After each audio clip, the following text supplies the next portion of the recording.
पिछले एपिसोड में हमने देखा था कि टाउन का अब जो नया इंचार्ज था वो मास्टर रुआन बन चुका था पुराने वाले मास्टर के मरने के बाद। पुराने मास्टर तो बहुत ज्यादा नरम दिल के बंदे थे, लेकिन मास्टर रुआन वैसा बिल्कुल भी नहीं था। वो बहुत ही ज्यादा कड़क इंसान है। उसके रूल के खिलाफ कोई भी जाएगा तो वो बहुत बुरी मौत उस इंसान को मार देगा। यहाँ पर रहना है तो उसके रूल के हिसाब से ही चलना पड़ेगा। उसी के साथ साथ उसने यहाँ पर दाली डायनेस्टी को भी परमिशन दे दी थी अपना सेक्ट बनाने की। तो वहीं हमने जुआन की दादी को भी देखा था, जिसको डॉक्टर ने रीइंकार्नेशन के बारे में बताया था। तो वो अपना काफी ज्यादा मेहनत करके रीइंकार्नेशन को हासिल कर लेती है। इस वजह से तो बिल्कुल जवान लड़की बन चुकी थी। जिसके बाद यहाँ से ये एपिसोड शुरू होता है। तो इस एपिसोड की शुरुआत में मास्टर रुआन के पास कुछ और लोग भी आए हुए थे। वो लोग अलग अलग सिटी से यहाँ पर आए हुए थे और मास्टर रुआन से कह रहे थे कि आप ना हमें भी यहाँ पर सेक्ट बनाने की परमिशन दे दो। आपके इस टाउन के अंदर तो बहुत सारे पहाड़ हैं, तो किसी भी पहाड़ के ऊपर हम अपना सेक्ट बना लेंगे। वो मास्टर रुआन को मस्का लगाने के लिए कुछ खाने पीने की चीजें भी लाए हुए थे, लेकिन मास्टर रुआन भड़कते हुए कहता है कि क्या मैं तुम लोगों को सब्जी भाजी बेचने वाला दिखता हूँ क्या, जो कोई भी मुंह उठा गया और मेरे टाउन का पहाड़ मांग लिया कि वहां पर अपना सेट बनाना चाहता है। मेरे रूल साफ है, मेरे रूल को फॉलो करो, मैं सबको परमिशन देने के लिए तैयार हूँ। तभी वहां पर पिंगान भी आने लग जाता है। पिंगान यहाँ पर आया ही था कि मास्टर रुआन उससे कहता है कि तू यहाँ पर क्या कर रहा है, तुझे भी पहाड़ खरीदना है क्या सेट बनाने के लिए। पिंगान कहता है कि अरे नहीं नहीं मास्टर रुआन, मैं पहाड़ खरीद के क्या करूंगा, मैं तो बस यहाँ पर ना आपसे कुछ पैसे मांगने के लिए आया था। अगर आपके पास चांदी के 2-4 सिक्के होंगे ना तो वो मुझे उधार दे दो, मैं आपको बाद में पैसे दे दूंगा, मुझे कुछ जरूरी काम है। ये सुनकर वहाँ पर खड़े जितने भी बंदे सेट बनाने की बात करने के लिए आए थे वो लोग पिंगान का मजाक उड़ाने लगते हैं कि देखो भिखारी उठ के आ गया, इसके बाद 2-4 सिक्के भी नहीं है क्या, ये जो भीख मांगने आया है। ये सुनकर मास्टर रुआन की बेटी को गुस्सा आ जाता है। तो वो हथौड़ा लेकर उन सभी के पास आती है, उनको धमकाने लगती कि पिंगान के बारे में ऐसा कभी कहना नहीं, वरना मुझसे बुरा कोई नहीं होगा।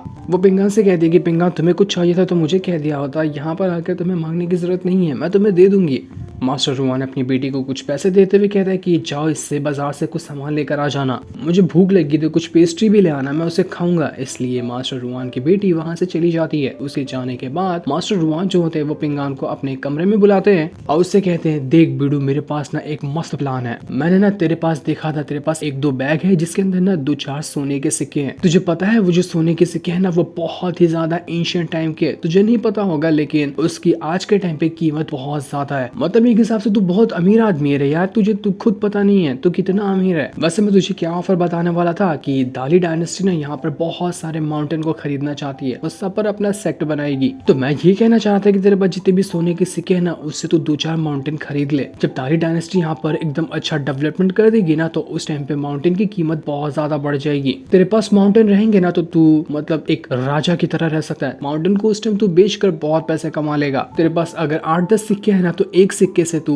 एक माउंटेन खरीद सकता है जो छोटे वाले रहेंगे, और 2-3 से तो बड़े वाले माउंटेन भी खरीद सकता है। कोई नहीं खरीदने आया तो बाद में मुझे ही बेच देना। इसी वजह से मैंने उस टाइम देखो पैसे नहीं दिए, क्योंकि तेरे पास पहले से ही पैसे बहुत सारे हैं, बस तो खुद उस बात से अनजान है। पिंगान एकदम हैरान था कि अरे निंगिया ने जो मुझे थोड़े बहुत सिक्के दिए थे वो इतने कमाल के हैं क्या, मुझे तो उसके बारे में पता ही नहीं था। वो मास्टर रुआन से कहता है कि ठीक है मास्टर रुआन, मैं चाहता हूँ थोड़े बहुत माउंटेन को चेक करता हूँ, जो माउंटेन मुझे अच्छा लगेगा ना मैं वो वाला माउंटेन खरीद लूंगा। लेकिन मुझे ये भी डर लग रहा है कि जब मैं इतना सारा माउंटेन खरीद लूंगा मेरे पास ज्यादा पैसे आ जाएंगे तो लोग मेरे दुश्मन नहीं बन जाएंगे, मुझे मार कर सब कुछ छीनने की कोशिश नहीं करेंगे, मैं तो कमजोर हूँ ना। मास्टर रुआन कहते हैं कि अरे यार डरता क्यों है, मास्टर थे ना पहले वाले जो तुझे हर टाइम पे प्रोटेक्ट किया करते थे, अब मैं उनकी जिम्मेदारी उठा रहा हूँ तो मैं हूं ना तुझे प्रोटेक्ट करने के लिए, तुझे कुछ नहीं होगा, चिंता काहे को करता है। इसलिए पिंगान अपना सामान उठाकर अलग अलग माउंटेन को देखने के लिए जा रहा था, जो माउंटेन उसे अच्छा लगेगा वो उसको खरीद लेगा। तभी रास्ते में उसको वो बच्ची भी दिखाई देती है जो पिंगान से कहती है कि पिंगान तुम्हें पता है हम लोग ना यहाँ से बाकी स्टूडेंट के साथ दूसरे गाँव जा रहे हैं ताकि वहीं पर जाकर हमारा स्कूल बनेगा और हम वहाँ पर जाकर पढ़ पाएंगे। उस बच्ची के साथ मिस्टर माँ भी शामिल था, क्योंकि मास्टर ने उससे कहा था कि उसे ये टाउन छोड़कर जाना है, तो वही सभी बच्चों को लेकर टाउन छोड़कर जा रहा था।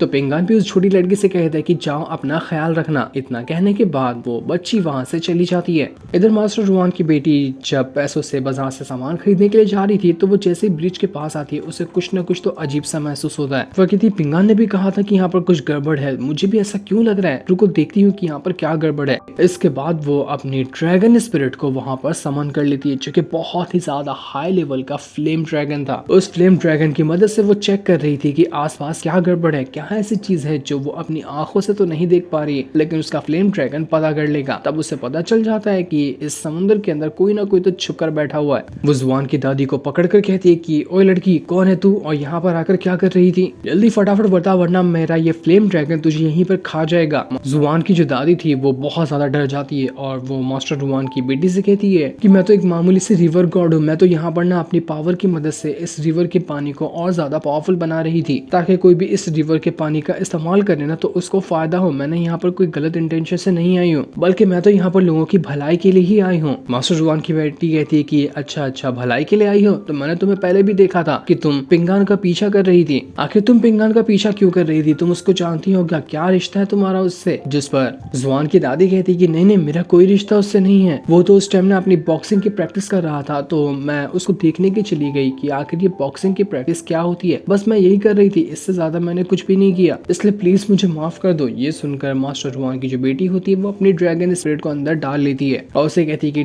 ठीक है, होशियारी करने की जरूरत नहीं है, आगे से कभी भी होशियारी की तो मेरा ये ड्रैगन तुम्हें वहीं पर खा जाएगा। इतना कहने के बाद मास्टर जुआन की बेटी तो वहां से जा चुकी थी। उसके जाने के बाद जुआन की दादी को बहुत ज्यादा गुस्सा आ रहा था। उसका मन तो कर रहा था कि वो यहीं पे जुआन की बेटी को मार डाले, लेकिन तभी उसे डॉक्टर की आवाज आती है जो जुआन की दादी से कह रहा था आखिर तेरी हिम्मत कैसे हुई किसी के ऊपर गुस्सा करने की और उसको मारने का प्लान बनाने की? तेरी इतनी औकात नहीं कि तू यहाँ पर जाकर किसी की जान ले सके। जो काम मैंने तुझे दिया है वो काम तू चुपचाप से कर, उसके अलावा तूने एक भी एक्स्ट्रा कदम उठाने की कोशिश की तो दूसरा तुझे क्या मारेगा? मैं ही सबसे पहले तुझे मार दूंगा, इसलिए सिर्फ ब्रिज के ऊपर नजर रख, इसके अलावा कुछ करने की जरूरत नहीं है। इस वजह से जुआन की दादी वहाँ पर डर जाती है। इसके बाद मास्टर जुआन की बेटी सामान लेकर मास्टर जुआन के पास आती है और उनसे कहती है कि मुझे ना थोड़े से पैसे चाहिए, सिल्वर के सिक्के होंगे तो भी काम हो जाएगा मेरा। वो यहाँ पर पिंगान के लिए ही पैसे मांग रही थी ताकि अपने फादर से अपना नाम लेकर मांगे, लेकिन बाद में वो पिंगान को दे दे। लेकिन मास्टर जुआन कहते हैं कि अरे मुझसे क्या मांग रही हो, जाके पिंगान से मांगो ना, पिंगान बहुत अमीर हो गया है, उसके पास इतने सारे सोने के सिक्के हैं जिससे वो बहुत सारे पहाड़ खरीदने के लिए गया है, उसके पास पैसों की अब कमी नहीं रही, उसी से जाकर मांगो। मास्टर जुआन की बेटी कहती कि अरे मुझे तो उससे मांगने में ना शर्म आएगी, मैं उससे उतनी ज्यादा बातें कहाँ करती हूँ, उसके करीब भी नहीं जाती हूँ।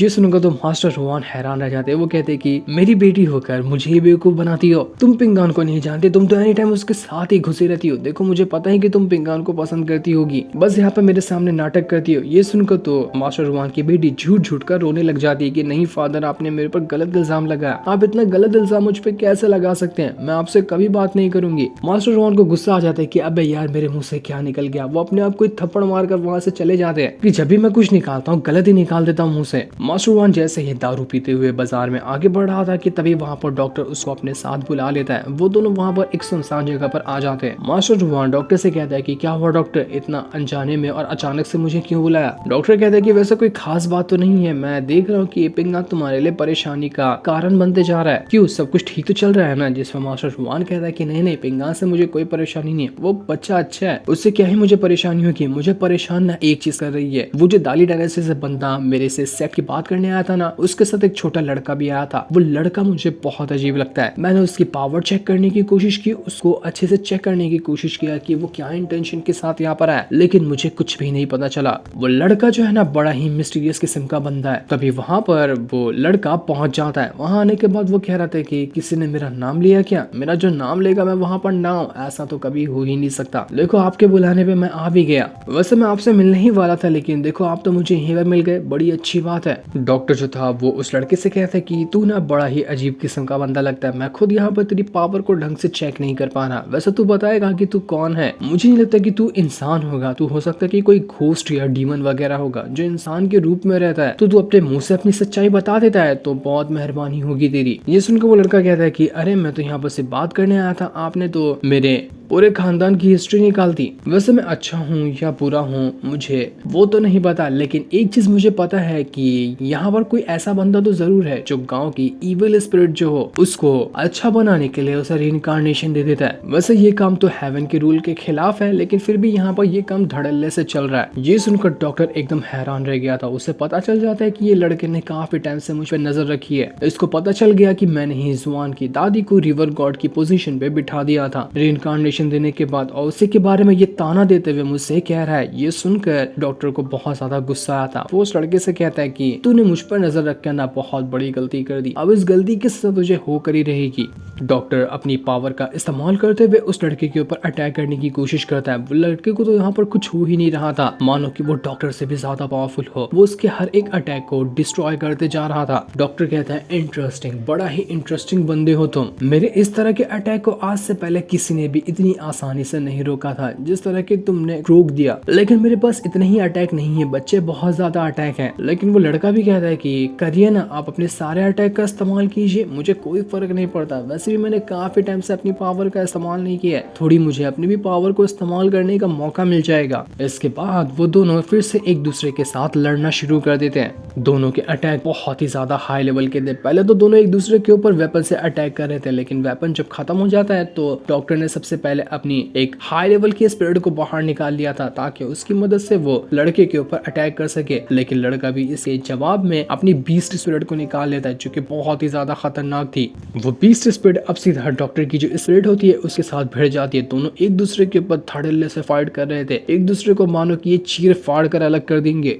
दोनों की पावर एक हिसाब से बराबर ही लग रही थी, मानो कि ये लड़का बहुत ज्यादा हाई लेवल का बंदा है। उम्र कम है लेकिन है इसके पास पावर काफी ज्यादा। वो लड़का और डॉक्टर एक दूसरे के ऊपर अटैक पे अटैक किए जा रहे थे, जिस वजह से ऐसा लग रहा था कि आसपास का पूरा इलाका ही डिस्ट्रॉय हो जाएगा। हर जगह बिल्कुल तबाही और भूकंप आने लग जाते हैं। ये देखकर मास्टर रुआन कहते हैं कि अरे क्या हुआ, यहाँ पर सब कुछ बर्बाद कर दोगे क्या? शांति से भी बात की जा सकती है, अचानक से तुम दोनों भिड़ गए, हुआ क्या? कोई मुझे बताएगा? लेकिन कोई भी बताने के लिए तो ये तैयार नहीं था, लेकिन फाइट करने के लिए दोनों तैयार थे। वो लोग अभी भी यहाँ पर फाइट किए ही जा रहे थे। ये देखकर मास्टर रुआन को गुस्सा आ जाता है, तो वो भी अपनी पावर को एक्टिवेट करते हुए खुद को एक स्पिरिट फॉर्म में ट्रांसफॉर्म कर लेता है। और उसके बाद तो उसने उन दोनों के अटैक को रोकने की कोशिश की थी। बहुत मुश्किल होती है, लेकिन तब भी मास्टर रुआन दोनों को वहां पर साइड कर देता है। इस वजह से दोनों शांत हो चुके थे।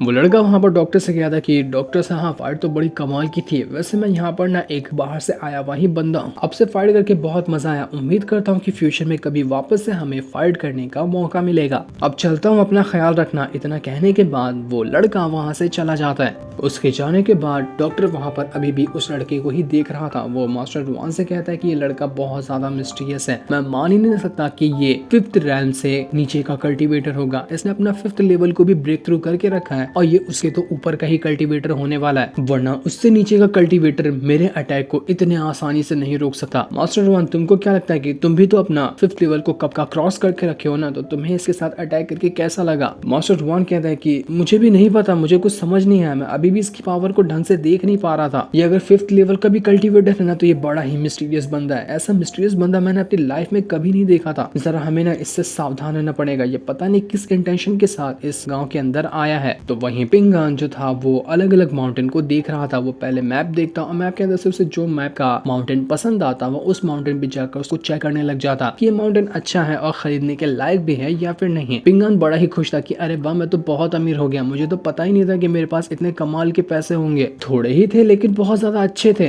पूरा दिन वो अलग अलग माउंटेन को एक्सप्लोर कर रहा था। एक्सप्लोर करते करते वो बहुत ज्यादा थक भी जाता है। लेकिन जैसे वो एक माउंटेन के पास आता है, वहां पर दाली डायनेस्टी के कुछ लोग खड़े थे। वो अनजाने में दूसरे माउंटेन पे पहुंच गया था जहां पर दाली डायनेस्टी के लोग अपना सेक्ट बनाने की तैयारी कर रहे थे। वो पिंगान को कोई घुसपैठिया समझकर उसके ऊपर हमला करने के लिए लग जाते हैं। पिंगान जैसे ही उनसे बचकर भागने की कोशिश कर रहा था, उसकी कल्टीवेशन रूट जो डिस्ट्रॉय हुई थी उसके अंदर उसको बहुत ज्यादा पेन होने लग जाता है, जो पेन वो बर्दाश्त नहीं कर पा रहा था। और वही पेन उसको यहाँ पर उकसा रहा होता है कि उसको भी फाइट बैक करनी चाहिए, भाग नहीं सकता वो। तो पिंगान पूरे गुस्से के साथ अपनी पावर को हल्की सी जो थी वो उसको एक्टिवेट करता है और उन बंदों के साथ भिड़ने के लिए आ जाता है। लेकिन जैसे वो पूरी ताकत के साथ उनको एक घसीट के पंच क्या मारता, वहां पर वो बंदा आ जाता है जो मास्टर रुआन से सेक्ट बनाने की परमिशन लेने के लिए आया था। वो अपने सिपाही से कहता है कि इसको छोड़ दो, मैंने इसको मास्टर रुआन के घर पे देखा था, ये कोई गलत बंदा नहीं है। इसलिए पिंगान वहां पर उस बंदे का शुक्रिया करते हुए अपना आगे के सफर पर जाने के लिए निकल जाता है। उसके जाने के बाद वो जो बंदे जो पिंगान से फाइट करने के लिए आए थे वो कह रहे होते हैं, इस बंदे के पास ना हाल फिलहाल कल्टीवेशन की पावर बहुत कम है, लेकिन मुझे ऐसा लग रहा है कि ये कुछ ही टाइम पे अपना ब्रेक थ्रू कर जाएगा। इसने हर वो चीज कंप्लीट कर ली है जो एक इंसान को ब्रेक थ्रू करने के टाइम लगती है। बड़ा ही मिस्टीरियस लड़का है कमजोर लेकिन है बड़ा ही मिस्टीरियस।